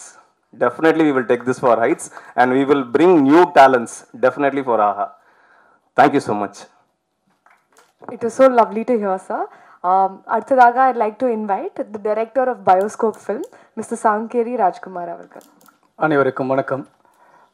நீங்கள் இந்த இப்போ படத்தில் பார்த்தப்போ வெங்காயம் படத்தில் எப்படி அந்த கல்யாண மண்டபத்தில் நிற்கும்போது நான் ஒரு எமோஷ்னலாக நின்னனோ அதே மாதிரி தான் நான் இந்த பயாஸ்கோப்பை முடிச்சுட்டு ஒரு எமோஷ்னலான மூமெண்ட்டில் நான் இப்போ நிற்கிறேன். ஏன்னா நம்ம எடுத்த படத்தால் ஒரு உயிர் காப்பாற்றப்பட்டுச்சு அப்படிங்கிறது எனக்கு அப்போ ரொம்ப எமோஷ்னலாக இருந்துச்சு. இப்போது நான் எப்படி எமோஷ்னலாக ஃபீல் பண்ணுறேன் அப்படின்னா, நான் ஒரு படம் எடுத்துட்டேன், நான் சொல்லிக்கிட்டே இருப்பேன், இண்டிபெண்ட்டாக எடுக்கிற படங்கள் தான் மக்களோட பிரச்சனை பேசும். இண்டிபெண்ட்டாக பெரிய பட்ஜெட் படங்கள் வந்து கமர்ஷியலாக இருக்கும், அது ஒரு டெம்ப்ளேட்டடாக இருக்கும். இந்த மாதிரி சின்ன சின்ன படங்கள் தான் மக்களோட பிரச்சனைகளை, மக்களோட வாழ்வியலை, மக்களோட சந்தோஷத்தை, மக்களோட துக்கங்களை மக்களுக்கு அறிமுகப்படுத்துகிற படமாக இருக்கும். அதனால் சின்ன படங்களாக ஒரு நல்ல படமாக எடுக்கும் பொழுது நமக்கு ஒரு மனநிறைவு கிடைக்கும் அப்படின்ட்டு இண்டிபெண்டன்ட் மூவி உலகம் முழுக்க பெரிய அளவில் வளர்ந்து வந்துக்கிட்டு இருக்கு. அப்படிங்கிறதுனால இண்டிபெண்டன்ட் மூவியை நான் ப்ரொமோட் பண்ணிக்கிட்டே இருப்பேன். உங்ககிட்ட ஒரு நல்ல கதை இருக்கா, அழகாக ஒரு ஆர்டிஸ்ட் இருக்காங்களா, நீங்கள் போயிட்டு அழகாக படத்தை எடுத்துகிட்டு வாங்க அப்படின்னு சொல்லிக்கிட்டே இருப்பேன். அப்போல்லாம் எனக்கு என்ன ஒரு கில்ட்டி இருக்கும்னா, சரி எடுத்துகிட்டு வந்துடுறோம், முடிச்சிடுறோம், எங்கே கொண்டு போய் நாங்கள் மக்களுக்கு சேர்த்துறது அப்படின்னு கேள்வி கேட்டால் நான் என்ன பண்ணுவேன் அப்படின்னா எனக்கு அந்த கில்ட்டி இருந்துக்கிட்டே இருக்கும். இன்றைக்கி நான் கம்பீரமாக சொல்லுவேன், நல்ல படம் எடுத்துகிட்டு வாங்க, ப்ரொடியூசர் பசார் இருக்காங்க, ஆகா ஃபைண்ட் இருக்குது, உங்களை காப்பாற்றுவாங்க, என்னை எப்படி காப்பாற்றினாங்களோ அதே மாதிரி உங்களையும் காப்பாற்றுவாங்க அப்படிங்கிற நம்பிக்கையோட நான் அந்த கில்ட்டினஸ் இல்லாமல் நான் வந்து அவங்களுக்கு நான் உத்தரவாதம் கொடுக்குறேன். உண்மையிலே எந்த இன்டர்வியூவில் போனாலும் நீங்கள் ரொம்ப சிம்பிளாக எடுக்கிறீங்க, ஒருத்தரே படம் எடுக்கிறீங்க அப்படின்னா இந்த மாதிரி படங்கள் எடுக்க முடியும்னு நம்ம காட்டும்பொழுது தான் எனக்கு திடீர்னு ஒரு டக்குன்னு ஸ்ட்ரக் ஆகும். சரி எப்படி பிஸ்னஸ் பண்ணுறதுன்னு கேட்டாங்கன்னா நம்ம என்ன சொல்கிறது அப்படின்ட்டு. உண்மையிலேயே பயாஸ்கோப்புங்கிற ஒரு படம் உருவாகி அதை ஒரு நிறுவனம் வந்து பார்த்து நாம் என்ன நினச்சிட்டு இருப்போம், ஓ இவங்களுக்கு பிடிக்குமா பிடிக்காதா, இவங்க வாங்குவாங்களா வாங்க மாட்டாங்களா, இப்படி நினச்சிக்கிட்டு இருக்கிற ஒரு இயக்குனருக்கு ஒரு தயாரிப்பாளர் என்ன பண்ணார், படம் வந்துடுச்சுங்க வாங்கிட்டாங்க அப்படின்னு சொன்னால் ஓகே நமக்கு காசு வருதுன்னு ஒரு தயாரிப்பாளருக்கு ஒரு சந்தோஷம் இருக்கும். ஒரு இயக்குனராக ஒரு வாசலில் நின்றுட்டு இருக்கோம், அப்போ வந்து ஏங்க இந்த படம் சூப்பராக இருக்குது, நாங்கள் இந்த படத்தை வாங்கிக்கிறோம் அப்படின்னு சொன்னதோடு மட்டும் இல்லாமல் உங்களை மாதிரி நல்ல படங்கள் எடுக்கிற இயக்குநர்களுக்கு படைப்பாளிகளுக்கு நாங்கள் வாசல் திறந்து விடுறோம். அந்த நல்ல படங்களை தொடர்ந்து நாங்கள் ஒரு வெளியிடறதுக்கு ஒரு ஃபைண்டுன்னு ஒரு சப் கேட்டகரியை கிரியேட் பண்ணுறோன்னு சொன்னால் ஒரு டைரக்டர் எப்படி நின்றுட்டு இருப்பான்னா, இந்த படத்தில் இந்த கல்யாண மண்டபத்தில் நின்றுட்டு இருந்தேன் பார்த்தீங்களா, அப்படி தான் நின்றுட்டு இருந்தேன் அவங்க சொல்லும்போது. அவ்வளோ எமோஷனலாக இருந்துச்சு. உண்மையிலே என்னை பார்த்துட்டு இருக்கிற என்ன மாதிரி படம் எடுக்கணும்னு நினைக்கிறவங்க எல்லாருக்குமே அவ்வளோ சந்தோஷமாக இருந்திருக்கும். நான் முதல்ல ஏன் ஆகாவுக்கு நான் தேங்க் பண்ணும் அப்படின்னு நினச்சேன் அப்படின்னா, இந்த மேடை அவர்களால் உருவாகினால அவங்களுக்கு நான் நன்றி சொல்லணும் அப்படின்னு நான் ரொம்ப ஆசைப்பட்டேன்.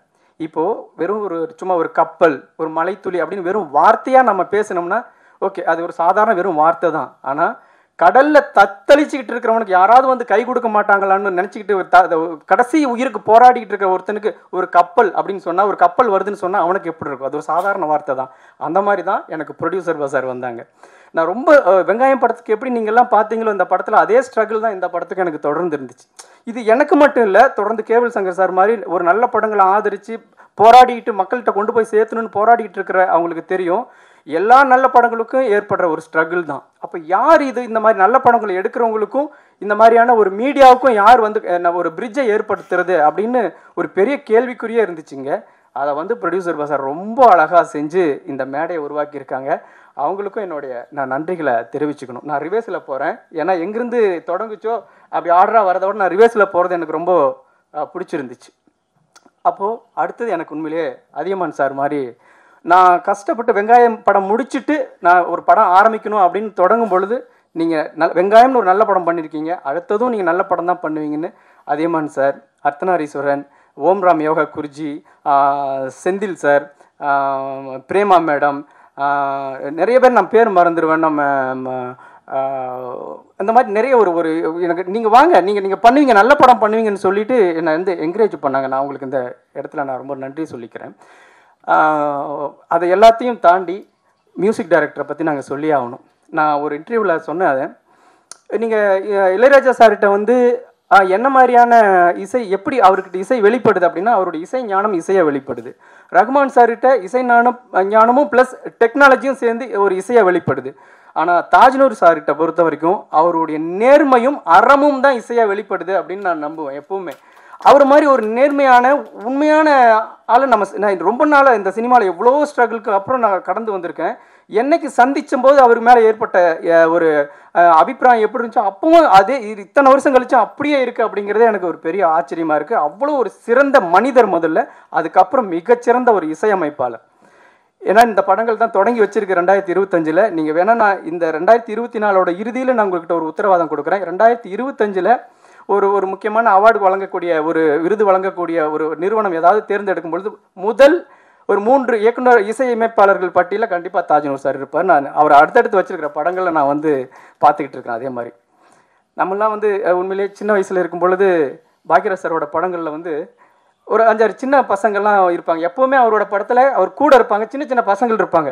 நாங்கள்லாம் இப்போ உட்காந்துருக்கிறது அந்த சின்ன பசங்க மாதிரி தான். அவர் எங்களுக்கு ஒரு இமயமலை மாதிரி தான் எப்போவுமே. சும்மா அவர் இருக்காரு அப்படின்லாம் இல்லை, நம்ம சின்ன வயசில் அவர் எப்படி பார்த்தோம்.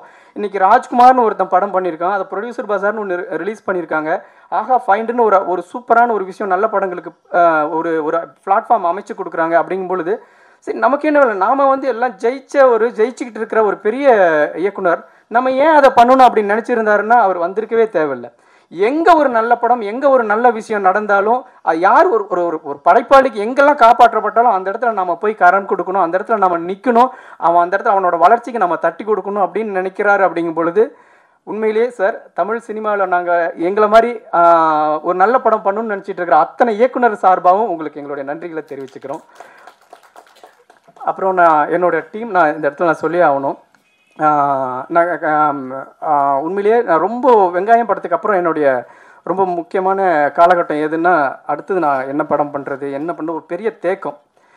இது எல்லாருமே ஒரு இன்டர்வியூவில் சொல்லுவாங்க, எனக்கு வந்து இந்த ப்ரொடியூசர் இல்லைன்னா எனக்கு லைஃப் இருந்திருக்காது, இந்த டைரக்டர் இல்லைன்னா எனக்கு லைஃப் இருந்திருக்காது, குடும்பத்தில் யாராவது ஒருத்தர் இல்லைன்னா லைஃப் இருந்திருக்காது அப்படின்ட்டு. ஃபஸ்ட்டு எந்த டேரக்டருமே சொல்லியிருக்க மாட்டாங்க, ஒரு அசிஸ்டன்ட் டேரக்டர் இல்லைன்னா நான் இல்லாமே போயிருப்பேன் அப்படின்னு எந்த டேரக்டருமே சொல்லியிருக்க மாட்டாங்க. ஆனால் நான் சொல்கிறேன், ரொம்ப முடங்கி போய் ஒரு இருட்டில் கிடந்தப்போ பிரபுன்னு ஒருத்தர் வந்தார், என்னுடைய அசிஸ்டன்ட் டைரக்டரு. வந்து என்னங்க பண்ண போகிறீங்க, நீங்கள் ஏங்க வெங்காயம்னு ஒரு படம் பண்ணிட்டு ஏங்க இப்படி உட்காந்துட்டு இருக்கீங்கன்னு தட்டி எழுப்பி எந்திரிங்க, நம்ம படம் பண்ணுவோம், எப்படி கிரியேட் பண்ணுறதுன்னு எனக்கு தெரியும் அப்படின்ட்டு ஒரு 25 பேரை உருவாக்கி ஒரு ப்ரொடியூசர்களை உருவாக்கி இன்னைக்கு வரைக்கும் வெங்காயம் படம் சக்ஸஸ்ஃபுல்லெல்லாம் அவர் பார்க்கவே இல்லை. அதுக்கப்புறம் தான் வந்தார் என்கிட்ட.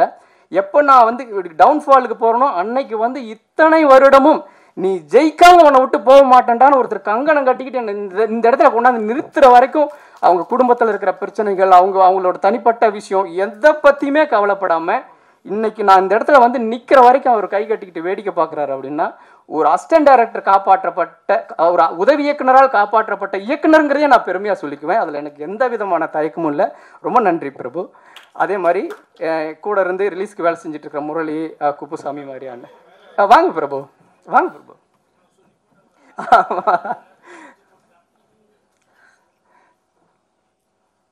சார் நான் எதுவுமே அவர்கிட்ட என்கிட்ட இருந்து எதுவுமே எதிர்பார்த்தது இல்லை சார். உண்மையிலேயே உங்களுடைய உதவி இயக்குனர்களாக இன்றைக்கி பெரிய பெரிய ஜாம்பவானாக இருக்காங்க.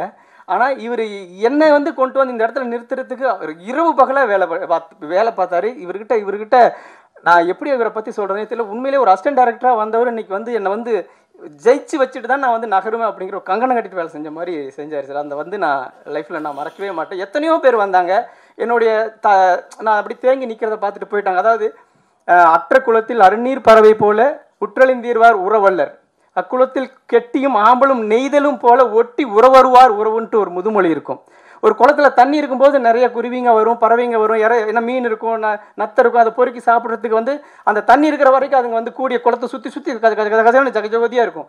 அந்த குளத்தில் ஒன்றுமே இல்லைன்னா அங்கே ஒன்றுமே இருக்காது. ஆனால் அந்த குளத்தில் பூத்த தாமரை ஆம்பல், அந்த நாணல் எல்லாம் அந்த குளத்தோடையே சேர்ந்து வாடும்போது அந்த அந்த அந்த பூவை சேர்ந்து வாடி கிடக்கும்ல, அந்த மாதிரி என்னோட நான் வாடும்போது வாடி நின்னாரு, நான் மகிழும் போது மகிழ் நின்னாரு. அதனால அவருக்கு நான் எல்லாரோட ரொம்ப நான் நன்றி கடன் பட்டிருக்கேன். அதை தாண்டி என்னுடைய குடும்பம், நான் என்னுடைய குடும்பத்துக்கு நான் பெரிய நன்றி ஏன் தனியாக நான் சொல்ல தேவைன்னா, இந்த படமே ஒரு பெரிய தேங்க்ஸ் கார்டு தான். என் பின்னாடி நின்ன எல்லாருக்கும் நான் வந்து அப்பா, அம்மா, தாத்தா, பாட்டி, இதில் வந்து என்ன ஒரு விஷயம்னா, இந்த படத்தை எடுத்து வெளியிடுறதுக்குள்ளே ஒரு தாத்தா இங்கே வர முடியாத அளவுக்கு ரொம்ப உடல்நலம் இல்லாமல் போயிட்டார். ஒரு தாத்தா இல்லாமலே போயிட்டார். அவங்களாம் இதை பார்த்துருந்தா அவ்வளோ சந்தோஷப்பட்டிருப்பாங்க. என்னுடைய மனைவி, அவங்க அப்பா அம்மா எந்த இடத்துல 10 ரூபா இருந்தால் அதுக்கான செலவை படுத்துக்குவாங்க, 50 ரூபா இருந்தால் அதுக்கான செலவுகளை வச்சுக்குவாங்க. எந்த இடத்துலையுமே ஏன் நீங்கள் வந்து இந்த வறுமையை வந்து என்னை ஃபீல் பண்ணாமையே என்னை காப்பாற்றினதுக்கு என்னுடைய மனைவிக்கு, என்னுடைய குடும்பத்தார் எல்லாத்துக்கும் நான் ரொம்ப நன்றி கடன் பட்டிருக்கேன். தொடர்ந்து நான் என்கிட்ட ஒரு பெரிய பிரச்சனை இருக்குது. கொஞ்சம் முக்கியமானவங்களெல்லாம் ஞாபகப்படுத்தி சொல்லிடுவேன், ரொம்ப முக்கியமானவங்கள மறந்துடுவேன். நான் யாரையாவது மறந்துருந்தேன்னா அவங்க ரொம்ப முக்கியமானவங்கன்னு நீங்கள் நினச்சிக்கோங்க. அதை தாண்டி எனக்கு இப்போவுமே வெங்காயம் படத்துக்கு வரைக்கும் இன்றைக்குமே ஒரு நிகில் சார்கிட்ட எப்படி இருப்பாங்களோ அதே மாதிரி தான் இந்த பத்திரிகையாளர்கள், தொலைக்காட்சி நண்பர்கள் எல்லாருமே என்னோட பர்சனலாக அவ்வளோ அன்பாக இருப்பாங்க. எது நடந்தாலும் விஷ் பண்ணுவாங்க. உண்மையில் எனக்கு இங்கே இருக்கிறவங்க எல்லாருமே நிகில் சாருக்கு தெரிஞ்ச மாதிரி எனக்குமே எல்லாருமே தெரிஞ்சவங்க, என் மேலே அன்பாக இருக்கக்கூடியவங்க. என்னோட அடுத்தது இவன் ஏதாவது வரமாட்டானா, ஏதாவது பண்ண மாட்டானா, ஒரு நல்ல படம் பண்ண மாட்டானா, அதை நம்ம வந்து ப்ரமோட் பண்ண மாட்டோமா அப்படிங்கிற மாதிரியான ஒரு எதிர்பார்ப்பில் இருக்கிற மாதிரியான ஒரு நண்பர்கள் தான். ஒரு நல்ல படம் பண்ணுறதுக்கு என்னென்னலாம் ஸ்ட்ரகிள் இருக்குன்னு தெரியும். அதே மாதிரி திரு சார் வந்து நான் அவர் கூட ரொம்ப பர்சனலாக கனெக்ட் ஆகியிருக்கேன். இது எல்லாமே சரிங்க, ஒரு டிசிஷன் எடுக்கக்கூடிய ஒரு இடத்துல ஏங்க இதெல்லாம் கொஞ்சம் யோசிச்சு பண்ணுங்கன்னு சொல்லிட்டா ஒட்டுமொத்த பெரிய ஜேர்னியுமே அங்கே வந்து டிஸ்டர்ப் ஆயிரும். ஓகே, இது வந்து நம்ம கை விட்டுறலாம் அப்படின்ட்டு அவங்க வந்து மிஸ் பண்ணுறதுக்கு வாய்ப்பு இருக்குது. சார், நீங்கள் இருக்கிற உயரத்துக்கு நீங்கள் தமிழ்நாட்டில் இருக்கக்கூடிய லட்சக்கணக்கான அசிஸ்டன்ட் டைரக்டர்ஸ் இருக்காங்க, ஆயிரக்கணக்கான என்ன மாதிரி நல்ல புது டைரக்டர்ஸ் இருக்காங்க. அவங்க எல்லாமே உங்களுக்கு தேங்க் பண்ணுவாங்க சார். இந்த பிளாட்ஃபார்ம் வந்து நம்ம பிளாட்ஃபார்ம்னு கூட சொல்லக்கூடாது, இது ஒரு ஃப்ளைட்டுன்னு தான் சொல்லணும். எங்களை மாதிரியான ஆட்கள் எல்லாம் நீங்கள் உயரத்துக்கு ஹைட்டுக்கு கொண்டு போய் நிறுத்திருக்கீங்க. ஃபைனல் டச்சாக உங்களுக்கு நன்றி சொல்லணும்னு தான் நான் அவங்கள இது வரைக்கும் நான் சொல்லாமல் இருந்தேன். இந்த படம் நான் ரொம்ப நாள் கழித்து வந்திருக்கு. அடுத்து என்னுடைய 2 படங்களும் வரப்போகுது. நான் ரொம்ப நாளாக வெயிட் பண்ணிட்டு இருந்தாலும் நல்ல நல்ல படங்களோடு தான் நான் உங்களை வந்து சந்திப்பேன். தப்பான படம் பண்ண மாட்டேன். சின்ன படமாக இருக்கலாம், எனக்கு இருந்த பொருளாதாரத்தை வச்சு நான் சின்ன படம் பண்ணியிருக்கலாமே ஒழிய எக்காரணத்தை கொண்டும் பத்திரிகையாளர்களோட நம்பிக்கை வீண் போகிற அளவுக்கு நான் தப்பான படம் பண்ண மாட்டேன் என்றைக்குமே. அது நான் இன்னும் கொஞ்சம் எனக்கான பெரிய வாய்ப்புகள் கிடைக்கும் போது இன்னும் இதில் ஏதாவது சின்ன சின்ன குறைகள் இருந்தாலும் அதை சரி பண்ணி நான் நிச்சயமாக பெரிய படமாக பண்ணுவேன். உண்மையிலே நான் ரொம்ப சந்தோஷமாக நிற்கிறேன். எனக்கு பின்னால் வரக்கூடிய இயக்குநர்களுக்கு ஒரு பாதை அமைச்சு கொடுக்கக்கூடிய ஆகாவோட ஃபைண்டுங்கிற ஒரு புதிய உதயத்தை இந்த பயாஸ்கோப் உருவாக்கி கொடுத்துருக்கு. அந்த பயாஸ்கோப்பை நான் உருவாக்கினேன் அப்படிங்கிற ஒரு பெருமிதத்தோடு விடைபெறுகிறேன். நன்றி, வணக்கம். வந்து அதே மாதிரி சார், அவர் வந்து நான் அப்படியே ஆர்டரில் மறந்துட்டேன், மன்னிக்கணும். நிறைய வேலைகளுக்கு நடுவில் அவர் சொன்ன மாதிரி தான், ஏங்க திரு, ஆமாம் அந்த முக்கியமானவங்களை மறந்துடும்னு சொன்னேன். அந்த மாதிரியான ஒரு ஏங்க திரு பேசாமல் வேறு ஏதாவது பாருங்கன்னு ஒரு வார்த்தை சொல்லியிருந்தாலும் இந்த படம் வந்திருக்காது. இது நீங்கள் கொடுக்கக்கூடிய வாழ்வு அப்படிங்கிறது. இங்கே வந்து இந்த சினிமா பற்றி எதுவுமே தெரியாமல் இங்கே வந்திருக்காங்க, எங்கள் படத்தில் நடித்தவங்களாம் வந்திருக்காங்க. ஏன்னா பாக்கியராஜ் சார் பேசின உடனே கண்டிப்பாக நம்ம மேலே கூப்பிடலாமா? இப்போ கூப்பிடலாமா? நான் பாக்கியராஜ் சார் ரொம்ப நேரம் வெயிட் பண்ணக்கூடாது, கூப்பிடலாமா சார்? ஓகே. இந்த படத்தில் இருந்த நடித்தவங்க மேலே வாங்க. உதவி இயக்குநர்கள், எனக்கு உதவியாக இருந்தவங்க எல்லாம் கொஞ்சம் மேலே வாங்க டக்குன்னு. கொஞ்சம் சார் ரொம்ப நேரமாக வெயிட் பண்ணுறாரு, நம்ம அவருடைய சூழல் புரிஞ்சுக்கிட்டு நம்ம வந்து கொஞ்சம் டக்குன்னு வந்துடலாம். உங்களுக்கு அறிமுகப்படுத்துறதுக்காக தான். வாங்கம்மா டக்குன்னு. இந்த இடைவெளியில் நான் இந்த படத்தை தொடங்கும் பொழுது எனக்கு பண உதவி செஞ்சு எனக்கு இது வரைக்கும் எப்போ ராஜ்குமார் இந்த படம் எப்போ எனக்கு திருப்பி தருவேன் அப்படின்னு எந்த ஒரு வார்த்தையும் சொல்லாமல் எனக்காக அன்போட காத்திருந்த அனைவருக்கும், அதாவது ஓம்ரம் யோகா சார், அதியமான் சார், ஸ்ரீதர், ஜேசுதாஸ், செந்தில் அண்ணா, மலேசியா காமராஜ் சார், சண்முகம் அண்ணா, ஈஸ்வர் அர்த்து சார், பிரேமா மேடம், சுரேஷ் மாம்ஸ், இவங்க எல்லாருக்கும் என்னுடைய மனமார்ந்த நன்றிகளை தெரிவிச்சுக்கிறேன்.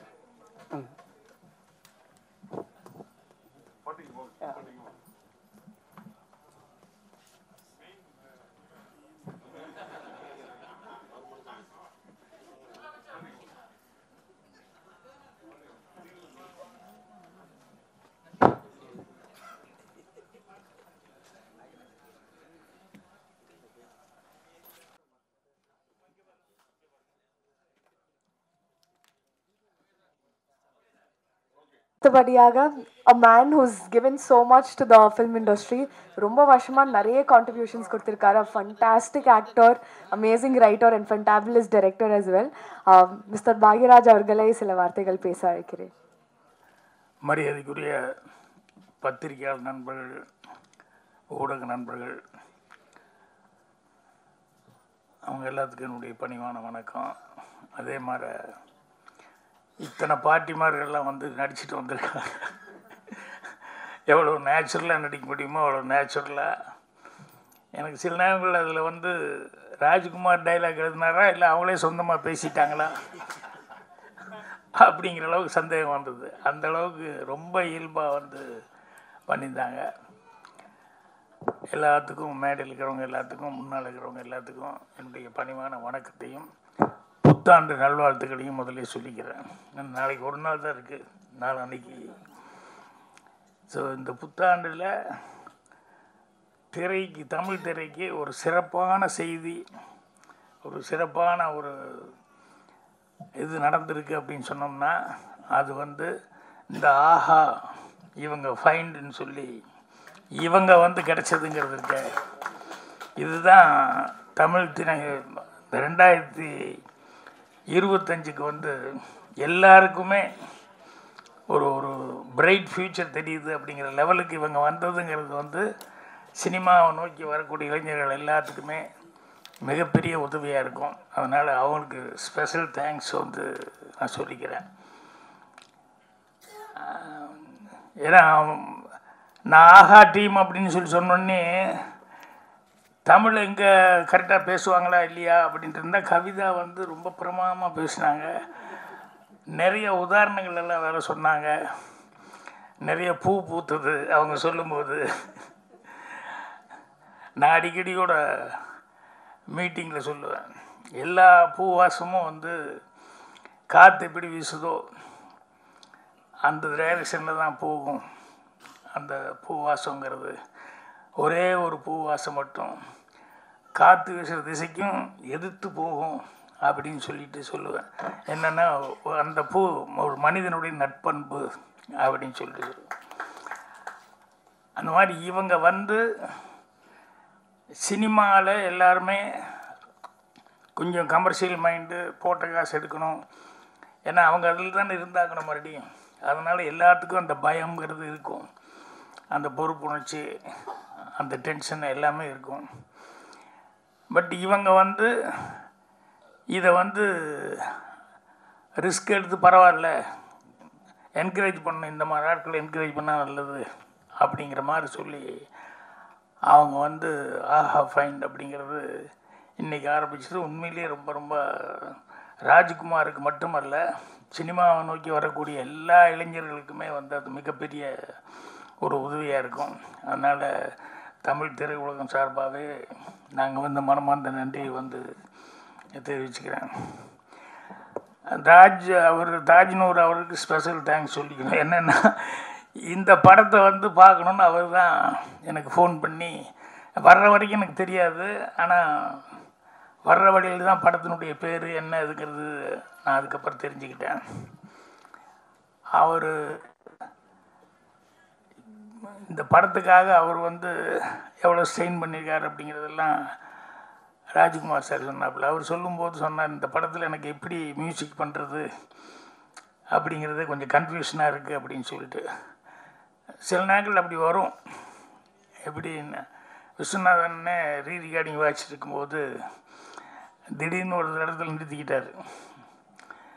தம்பி ஒரு சின்ன கன்ஃபியூஷனாக இருக்குது, என்ன பண்ணுறதுன்னு தெரியலையே, என்னென்ன அப்படின்னு. இல்லை, அந்த கேரக்டர் அழுதுட்டு இருக்கான், அவங்க அம்மா செத்து போச்சு, ஆனால் நீங்கள் பேசுகிற டைலாக் வந்து எல்லோரும் மியூசிஷியன்லாம் கைதட்டி ரசிக்கிறான், சிரிச்சுக்கிட்டு இருக்கான்.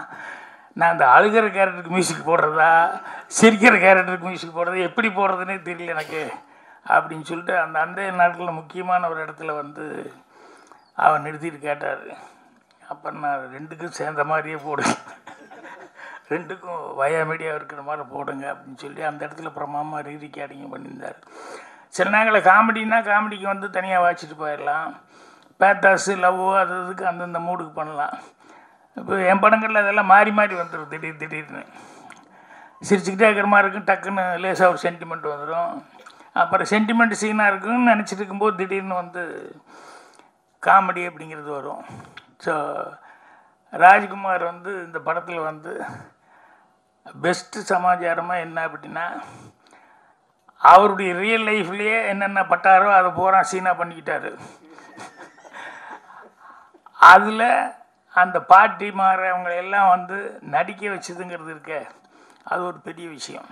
அவங்கெல்லாம் வந்து ஏன்னா வந்து சினிமாக்குள்ளே வரும்போது எங்கள் பாட்டி இதெல்லாம் செப்பெத்திக்கினே கூட்டு அப்படிம்பாங்க. என்னென்னா சினிமான்னா அது பிடிக்காது, அதுன்னா அதெல்லாம் மனுஷன் செய்கிற வேலையாங்கிற மாதிரியே வந்து சினிமா மேலே இருக்கிற ஆர்வம் வந்து பார்க்குறதுக்கு ஓகே ஒழிய அதுக்கு ஒருத்தர் போகிறான்னு சொன்னோம்னா ஒத்துக்கவே மாட்டாங்க. எங்கள் அண்ணன் எல்லாருமே பெல்ட் எடுத்துக்குவாங்க. நான் இது எல்லாத்தையும் தாண்டிக்கிட்டு எனக்கு இதுதான் வேணும் அப்படின்னு சொல்லிட்டு நான் வந்ததுக்கப்புறம் அப்புறம் எங்கள் பாட்டியிலேருந்து எல்லாருமே சமரசம் ஆகிட்டாங்க. எங்கள் அண்ணன் என்ன எல்லாருமே சமரசம் ஆகிட்டாங்க. அதுக்கப்புறம் படம் எடுக்கும்போதெல்லாம் அவங்க வந்து பார்த்துட்டு ரொம்ப ஒவ்வொருத்தரும் ஒவ்வொரு மாதிரி கமெண்ட் கொடுப்பாங்க. சின்ன வீடு பாட்டுக்கிட்டு எங்கள் பாட்டி என்னை திட்டிடுச்சு, ஏறா படம் அப்படின்னா. நல்லதான்னு பாட்டி எடுத்துருக்கேன், நல்லது என்ன நல்லது தானே, உங்கள் அம்மா எல்லாம் குண்டு இல்லையா, பொண்டாட்டி கொஞ்சம் குண்டுங்களுக்கா எங்கே வேணால் ஊர் மாறி போயிடுறா அப்படின்னா. படத்தில் நான் நடிச்சிருக்கிறேன் அப்படிங்கிறது தான் அவங்களுக்கு தாக்கம். நான் தான் கதை எழுதுனேன், நான் தான் டைரக்ஷன் பண்ணிக்கிறேன் அப்படின்னு சொல்லி அது அவங்களுக்கு இதே கிடையாது. நீ நடிகனாக வந்து கரெக்டாக இல்லை, வைஃப் இருக்கும்போது நீ எப்படி அது கொஞ்சம் குண்டுங்கிறதுக்காக எப்படி நீ இப்படியெல்லாம் பண்ணலாம் இப்படின்னா அவங்களுக்கு புரிய வைக்க முடியல என்னால். அதோடு நிறுத்திருந்தால் பரவாயில்ல, அடுத்த தடவை எடுக்கிறதுக்கு முன்னால் முதல்ல என்கிட்ட கதையை சொல்லு அப்படின்னு எங்கள் பாட்டி. அந்த மாதிரி ராஜ்குமார் கதையை சொல்கிறதுக்காக நிறைய இடத்துக்கு போவார் இல்லையா. நான் வந்து முதல் கண்டிஷனே சினிமா எடுக்கும்போது டைரக்ஷன் பண்ணும்போது என் ப்ரொடியூசர்கிட்ட முதல் கண்டிஷனே, நான் யாருக்கிட்டையும் போய் கதை சொல்ல மாட்டேன், அதுக்கு சம்மதம்னா என்னை டைரக்டரை ஃபிக்ஸ் பண்ணுங்கள், இல்லை ஃபைனான்சியர் வர்றாரு, டிஸ்ட்ரிபியூட்டர் வர்றாரு, இவங்க வர்றாங்க அவங்க வர்றாங்கன்னு சொன்னோம்னா அவங்ககிட்டலாம் கதை சொன்னேன். என் மேலே நம்பிக்கை இருந்தால் என்னை டைரக்டராக போட்டு எடுங்க, ஆனால் யாருக்கிட்டையும் வந்து கதை சொல்ல மாட்டேன். படம் வந்து கடைசியில் பார்க்க சொல்லுவேன், படம் வந்து நம்பிக்கையாக அவங்களுக்கு பார்க்குற அளவுக்கு இருக்கும் அப்படின்னு சொல்லிட்டு அது வந்து ராஜ்குமார்லாம் அப்படி சொல்லியிருக்கிறதுக்கான வாய்ப்பு இல்லை, தேடிக்கிட்டு தான் போயிட்டு இருந்தேன். எனக்கு அந்த வாய்ப்பு என்னென்னா, எங்கள் டைரக்டனுடைய படம் 3 படமும் கண்டினியூஸாக சக்ஸஸ் ஆனதுனால எனக்கெல்லாம் வந்து அந்த நம்பிக்கைங்கிறது வந்துருச்சு. நம்பிக்கை வந்தாலும் கூட அதுக்கு வந்து ஆட்கள், இப்போ அவர் சொல்லிட்டு இருந்தார் இல்லையா, இப்போ அதிகமான என்கிட்ட பேசும்போது சொல்லிட்டு இருந்தார், அவர் சியாட்டில் என்னை மீட் பண்ணது, ஃபோட்டோ எல்லாம் காமிச்சு நான் தமிழ் சங்கத்துக்கு போனதெல்லாம் சொல்லிக்கிட்டு இருந்தார். அவர் வந்து எவ்வளோ தூரம் வந்து இவருக்கு ஹெல்ப் பண்ணணும் அப்படிங்கிறதுக்காக வந்து அவர் ஆட்களை எல்லாம் பிடிச்சி இண்டிவிஜுவலாக வந்து ப்ரொடியூசர்களை எல்லாம் அவர் கரெக்ட் பண்ணிக்காரு அப்படிங்கிறது பெரிய சமாச்சாரம். அப்புறம் பஜார் நம்ம திருநாவுக்கரசு அவர்கள் இந்த படத்தை அவங்ககிட்ட எப்படியாவது காமிச்சு அவங்கள வர வைக்கணும் அப்படிங்கிறத வந்து அது எவ்வளோ சிரமப்பட்டு அவங்கள வந்து இந்த படம் பாருங்கள் அப்படின்னு சொல்லி. ஸோ அது உண்மையிலேயே சினிமாவில் இருக்கிறவங்க நான் சொன்ன மாதிரி வந்து கமர்ஷியல் மைண்டாக தான் பார்ப்பாங்க. என்னென்னா போட்ட காசு வருதா, அதுக்கு உத்தரவாதம் இருக்கா அப்படிங்கிறத எல்லாருமே பார்ப்பாங்க. நல்ல படம் எடுத்தால் கூட சில நேரங்களில் வந்து கையை கடிச்சிச்சுன்னா என்ன பண்ணுறது அப்படிங்கிறதுனால இது ஜனங்கிட்ட போகுமா போகாதா அப்படிங்கிற ஒரு குழப்பம் இருக்கும். ஜனங்கிட்ட போகிறது அப்படிங்கிறது போனால் தானே தெரியும் அது நல்லா இருக்கா இல்லையாங்கிறது, போகாமையே எப்படி தெரியும். ஸோ அதனால் இது வந்து அவங்க வந்து அந்த பாட்டி இவங்கெல்லாம் வந்து நடித்தது, அந்த ரியலாக இருக்கக்கூடிய சில ப்ராப்ளங்கள் அதெல்லாம் வந்து பார்த்துக்கிட்டு அந்த கதையோடு ஒட்டி வந்து இவங்க பார்த்து, இல்லையே அது நல்லா தான் இருக்குது, அங்கங்கே சிரிப்பு இருக்குது, அங்கங்கே சென்டிமெண்ட் இருக்குது அப்படின்னு சொல்லிட்டு இது எல்லாமே வந்து இந்த ஆஹா டீம் வந்து பார்த்து செலக்ட் பண்ணுறதுங்கிறது இருக்குது, அதுதான் கிரேட்டு. அதனால தான் வந்து இந்த ஆஹா ஃபைண்டுங்கிறதுல ஃபஸ்ட்டு படமாக வந்து ஒரு நல்ல படம் பயோஸ்கோப்புங்கிற ஒரு படத்தை வந்து ஃபஸ்ட்டு படமாக செய்கிறாங்க. அந்த ஃபஸ்ட்டு படமாக செய்கிறது அளவுக்கு படமும் வந்து ராஜ்குமார் வந்து நல்லா சிரமப்பட்டு அந்த ரியல் லைஃப்பில் இருக்கிற கேரக்டர்ஸே எல்லாத்தையும் பிடிச்சி போட்டு பண்ணனா ஏன் சோகதைகள் அந்த பாட்டில் பார்த்தா முன்னால் எல்லாம் அழுதுட்டுருக்கிற பாட்டியெல்லாம் இருக்காங்களே, எல்லாமே ஒரிஜினலாக அந்த ஊருக்காரங்க. கூப்பிட்டு என்ன பண்ணும் பாக்கியம் அப்படின்னா, ஒன்றும் இல்லை, கொஞ்சம் கொஞ்சம் கொஞ்சம் அப்படியே அழுதுட்டு உட்காந்துருக்குன்னு நீங்கள் முன்னால் அப்படின்னா, எதுக்கு அழுகிறதுன்னு, எப்படி அழுகிறதுன்னு கேட்டால், ஒன்றும் இல்லைங்க, கண்ணில் போட்டோம்னா எரிச்சலாக அதுலேயே வந்து அழுதுட்டு உட்காந்துருங்கன்னு சொல்லி கிளிசரின் கொஞ்சம் கூடிய எல்லாத்துக்குன்னா, ஐயோ இது என்னத்தை போட்டது இவ்வளோ தூரம் எரியுதுன்னு, பேசாமல் உட்காந்து அப்படியே பாருங்கள் நாங்கள் பாட்டு பாடுவோம் அப்படின்னு சொல்லிட்டு. ஸோ அந்த அந்த மாப்பிள்ளைக்கு தோழனா வந்தவனை வந்து கூப்பிட்றது, ஏப்பா ஒரு நல்ல பையனாக கூப்பிட்டு வர்றது இல்லையா, மாப்பிள்ளை இப்படியா கூப்பிட்டு வருவாளன்னு சொல்லுவாங்களே, அதெல்லாம் வந்து ரியல் கேரக்டர். இப்போ நான் கோபிகா தான் மறுபடியும் ஷூட்டிங்கு போகும்போது அடுத்த ஜென்ரேஷன் இவங்கெல்லாம் வந்திருப்பாங்க இல்லையா, அவங்களுக்கு அந்த குழந்தைகள்லாம் பார்த்ததில்லை. சினிமாவில் வந்து இப்போ அங்கே வில்லேஜ்களில் சில நேரங்களில் ஃபோட்டோ கூட எடுத்து வச்சுருக்க மாட்டாங்க. இப்போ இந்த படம் வந்து பார்க்கும்போது அந்த பாட்டு போட்டோம்னா இதுதாண்டா அவங்க அப்பத்தான் அவங்க இவங்கன்னு சொல்லி எல்லாம் காமிக்கிறது இருக்க, அதில் அவ்வளோ ஒரு சந்தோஷமாக அவங்க வந்து காமிச்சிக்கிட்டு இருப்பாங்க.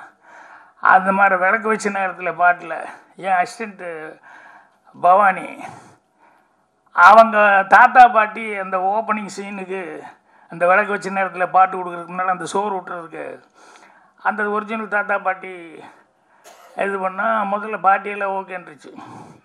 தாத்தா வந்து அட பரிசலில் இங்கே உள்ளே வந்து அவ்வளோ தூரமெல்லாம் நான் வரமாட்டேன், நான் போ அப்படின்னு சொல்லி நீ போயிட்டு வா அப்படின்ட்டுச்சு. அப்புறம் பாட்டி கூப்பிட்டா, அவர் இல்லாமல் நான் மட்டும் வந்து யாருக்கோ சோறு விட்டுறதுக்கு நான் எங்கே வர்றேன் அப்படின்ட்டு, அதெல்லாம் வரமாட்டேன் அப்படின்னு சொல்லிட்டு அப்புறம் 2 பேர்த்தையுமே ஒரிஜினல் பேரையே வந்து கஷ்டப்பட்டு எடுத்துகிட்டு போய் கடைசியில் ஷார்ட் எடுத்தோம். ஸோ அந்த மாதிரி ரியல் கேரக்டர்ஸு சினிமாவில் பார்க்கும்போது கல்லாப்பட்டி சிங்காரமெல்லாம் அவர் ஏன் அவ்வளோ தூரம் இருந்ததுன்னா, எனக்கு தத்ரூபமாக அந்த மாதிரி கேரக்டர்ஸ் எல்லாம் இருக்காங்க. சூர்யா சித்திரங்களில் அதே மாதிரி அந்த டெய்லர் கேரக்டர்லாம் பார்த்தோம்னா ஒரிஜினலாகவே அந்த மாதிரி பேசிகிட்டு இருக்கிற கேரக்டர்ஸ் இருக்காங்க.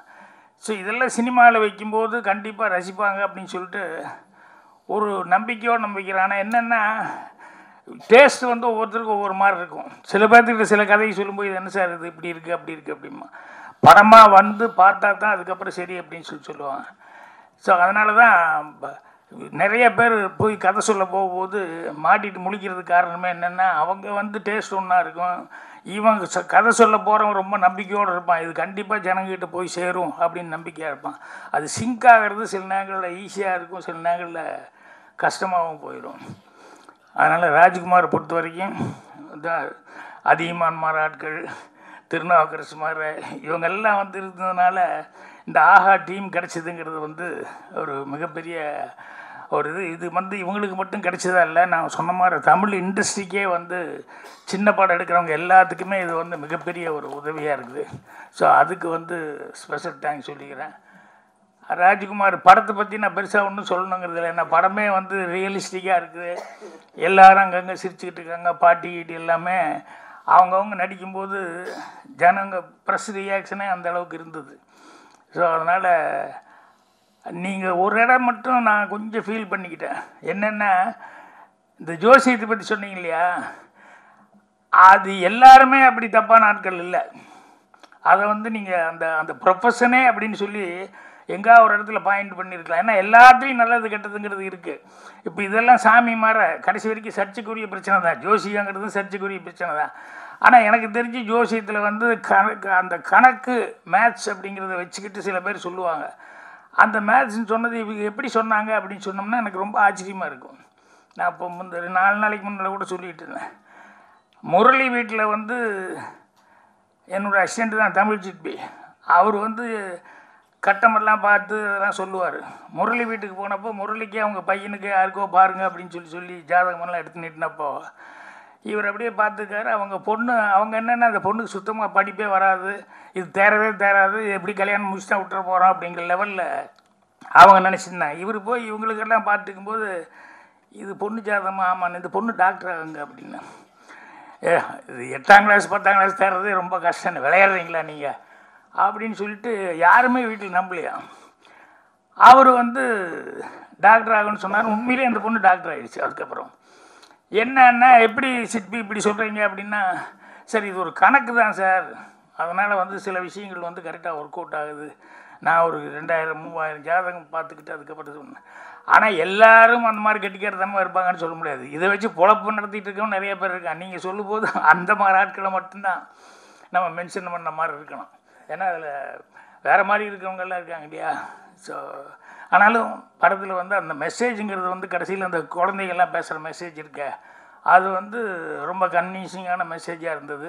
தப்பு பண்ணுறவங்க எல்லாருமே இதனால் எத்தனை பேர்த்துக்கு ஒரு இது அப்படின்னு சொல்லிட்டு அதே மாதிரி அந்த இடமும் அவங்க சொல்லும்போது எவ்வளோ கஷ்டப்பட்டிருந்தாலும் அந்த பொண்ணு வந்து கல்யாண பொண்ணு வந்து அவருக்கு நான் நன்றி சொல்லணும் அப்படின்னு சொல்லிட்டு மைக்கில் சொல்லும்போது உங்கள் ரியாக்ஷன் அதெல்லாம் உண்மையிலேயே ரொம்ப டச்சிங்கான விஷயங்கள்.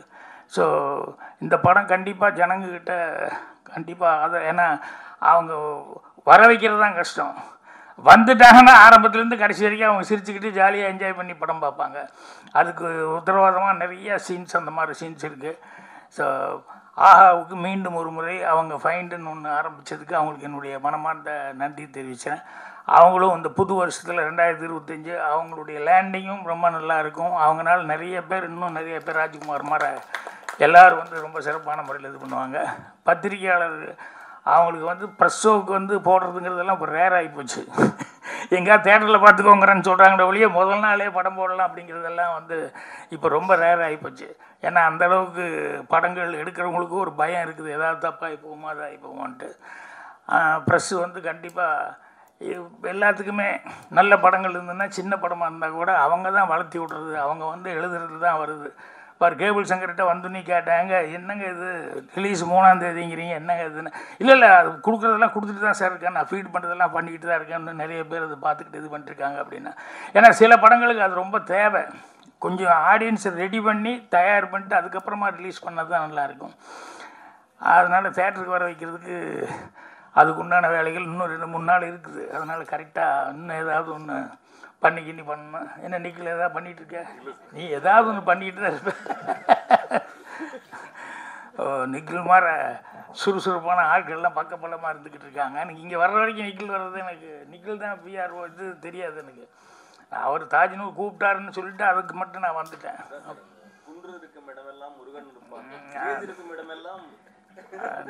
துணி மாற்றாம அதே துணி நிற்கிறாரு, எனக்கு டவுட்டு. வந்து இந்நேரம் 2 ட்ரெஸ்ஸாவது மாற்றிருக்கணும், மாற்றாமல் நிற்கிறாருங்கிறது. ஸோ பத்திரிகையாளர்கள் கண்டிப்பாக உங்களுடைய நல்ல ஆதரவை வந்து இவங்களுக்கு படத்துக்கும் கொடுக்கணும், இந்த பயாஸ்கோப் படத்துக்கும் கொடுக்கணும். அதே மாதிரி வந்து தமிழுக்காக வந்து இவ்வளோ தூரம் ஒரு சர்வீஸ் மென்டாலிட்டியோட ஆஹா ஃபைன்னு சொல்லி இதை ஆரம்பிக்கிறாங்க, அவங்களுக்கு உங்களுடைய ஆதரவு கொடுக்கணும்னு சொல்லி கேட்டுக்கிறேன். நன்றி, வணக்கம்.